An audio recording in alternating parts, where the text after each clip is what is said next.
Shalom sahabat setia yang dikasih oleh Tuhan. Jumpa lagi di dalam momen merenungkan firman Tuhan bersama-sama.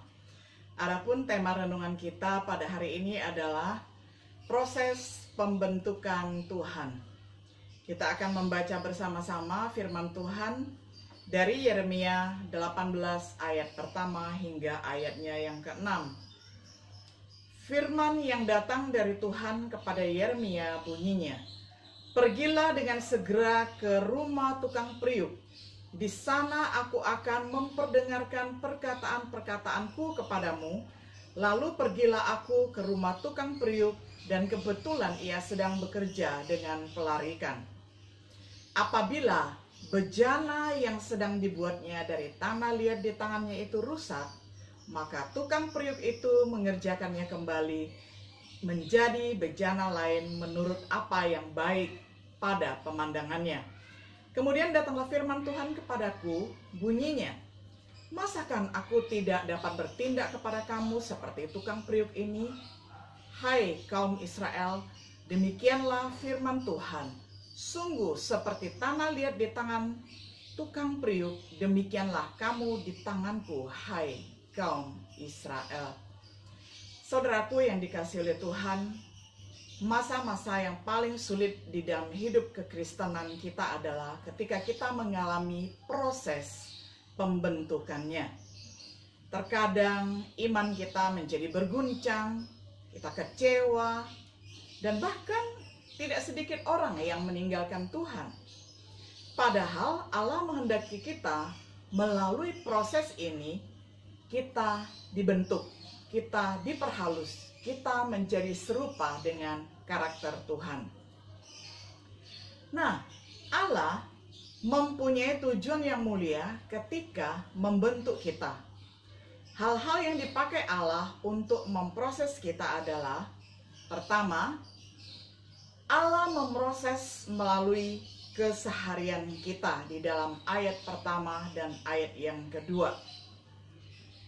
Termasuk di dalam masa-masa pandemi COVID-19 seperti ini, kita yakin sebagai orang beriman bahwa Tuhan telah membentuk kita melalui keseharian kita. Yang dulunya kita sering traveling kemana-mana, terbang sana-sini, saat ini kita harus berada di rumah dan menghindari kerumunan supaya kita aman. Nah, kita melihat bahwa kita ini adalah perabot Tuhan. Kita adalah pajangan Tuhan sesungguhnya, ya. Jadi digambarkan bahwa setiap diri kita ini adalah perabot Tuhan. Allah bekerja seperti pejunan, tukang batu akik atau batu mulia, ya. Jadi tukang apa saja, yang jelas Allah bekerja membentuk kita, mengasah dari yang tidak cantik menjadi cantik, dari yang tidak cemerlang menjadi cemerlang. Kita juga tahu bagaimana proses sebuah mutiara, bukan? Nah, mutiara itu sesungguhnya mengalami kesakitan yang luar biasa, ya. Kerang ketika dimasuki pasir itu menyebabkan iritasi dan kesakitan yang luar biasa. Nah, tetapi karena kerang ini bertahan dan melalui proses, maka yang dihasilkan pasir itu tadi adalah menjadi sebuah mutiara. Nah, tujuannya adalah seperti itu. Tujuan Tuhan membentuk kita adalah agar kita mencapai level tertinggi di dalam kehidupan kekristenan kita adalah kita menjadi serupa dengan Allah. Nah, sadarkah kita semua bahwa kita di sini adalah perabot kesayangannya Tuhan? Nah, kita perhatikan bahwa setiap diri kita adalah perabotnya Tuhan. Kita memperhatikan ayat yang keempat. Allah memproses hingga sempurna. Jadi karena kita adalah sebagai alat yang mulia di tangan yang Tuhan, perabot kesayangan Tuhan, umat kesayangan Tuhan, maka Allah memproses kita sampai kita menjadi sempurna. Allah memproses bejana sampai selesai. Kalau tidak selesai itu namanya produk gagal. Nah, Allah tidak pernah menciptakan produk gagal, ya.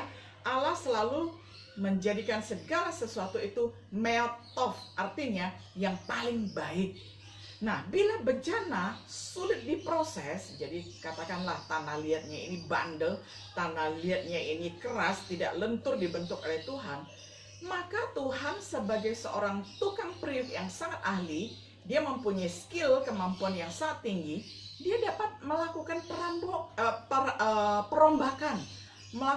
perombakan, renovasi dan inovasi yang lebih kreatif daripada kita, ya. Nah, kita akan dibentuk ulang, dibuat menjadi lentur, dan ada hal yang menyakitkan bila kita menghindari pembentukan Tuhan dan kita cenderung menempuh jalan instan, maka hasilnya akan sangat tidak baik. Nah, contohnya dapat dilukiskan sebagai berikut.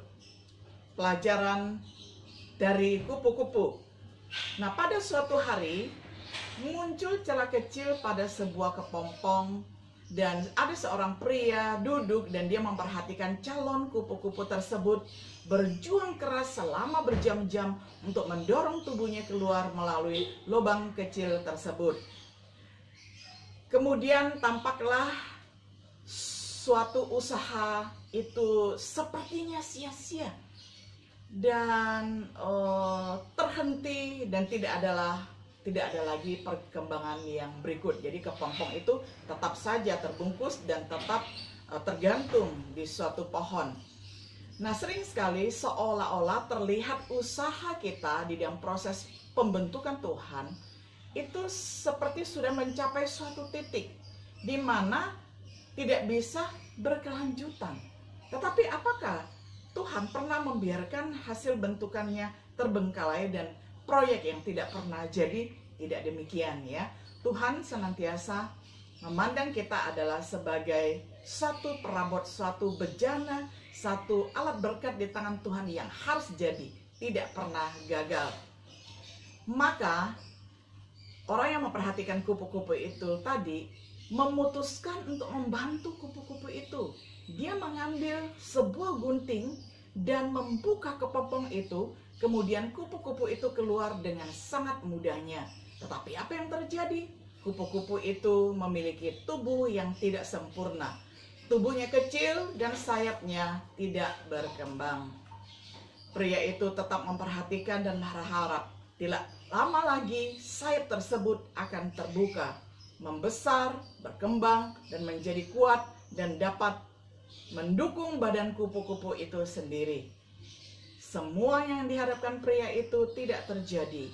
Kenyataannya kupu-kupu tersebut malah menghabiskan seluruh hidupnya merayap, dan tubuhnya yang lemah dan sayapnya yang terlipat. Kupu-kupu tersebut tidak pernah bisa terbang. Nah, apa yang pria itu lakukan dengan mencoba menggunting kepompong itu tadi adalah dia sebenarnya niatnya baik. Dia tidak pernah mengerti bahwa perjuangannya untuk mengeluarkan badan kupu-kupu dengan mengeluarkan secara paksa, tidak membiarkan bahwa proses itu berlangsung secara alamiah dengan kepompong ini mengeluarkan seluruh cairan dari badannya. Nah, itu adalah suatu proses yang sungguh dibutuhkan oleh sebuah kepompong menjadi seekor kupu-kupu, sehingga dia dapat berkembang, siap untuk terbang, dan begitu keluar dari kepompong tersebut, dia dapat menjadi ciptaan Tuhan yang indah. Nah, tetapi apa yang dilakukan oleh pria tersebut dengan menggunting kepompong tersebut justru membuat calon kupu-kupu tersebut lumpuh dan bahkan mati. Nah, sering sekali perjuangan adalah sesuatu yang kita butuhkan dalam hidup ini. Jika Tuhan memperbolehkan kita melewati hidup ini tanpa cobaan, hal ini akan membuat kita lemah. Kita tidak akan sekuat seperti apa yang kita harapkan dan tidak akan pernah terbang seperti kupu-kupu. Kita meminta kekuatan dan Tuhan memberi kita kesulitan untuk kita hadapi dan membuat kita menjadi kuat. Kita meminta kebijaksanaan dan Tuhan memberi kita masalah-masalah yang harus kita pecahkan.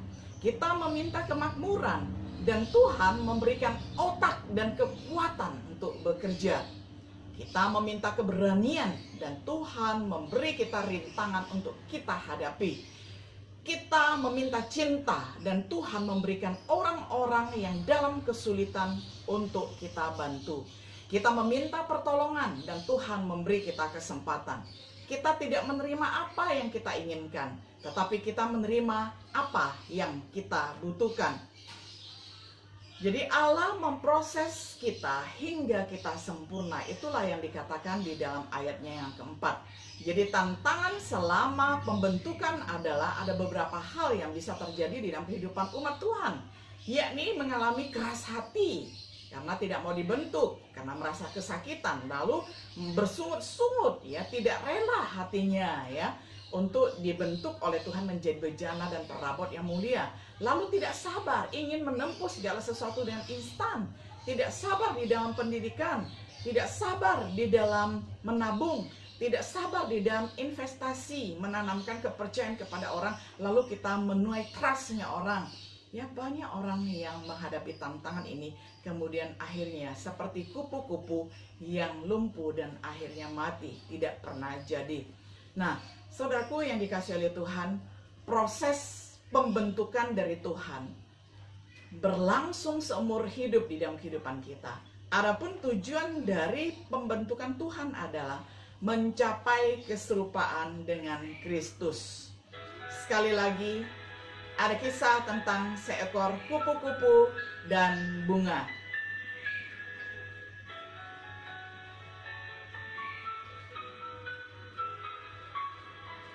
Suatu hari ada orang meminta kupu-kupu dan bunga, tetapi Tuhan memberikan seekor ulat kepadanya.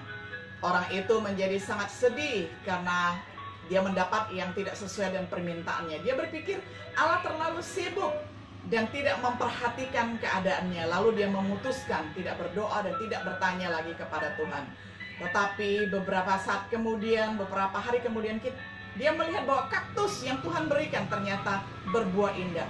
Ulat yang Tuhan berikan ternyata menjadi seekor kupu-kupu yang sangat indah sekali. Begitulah saudara hasilnya jikalau setiap diri kita mau menerima proses pembentukan Tuhan.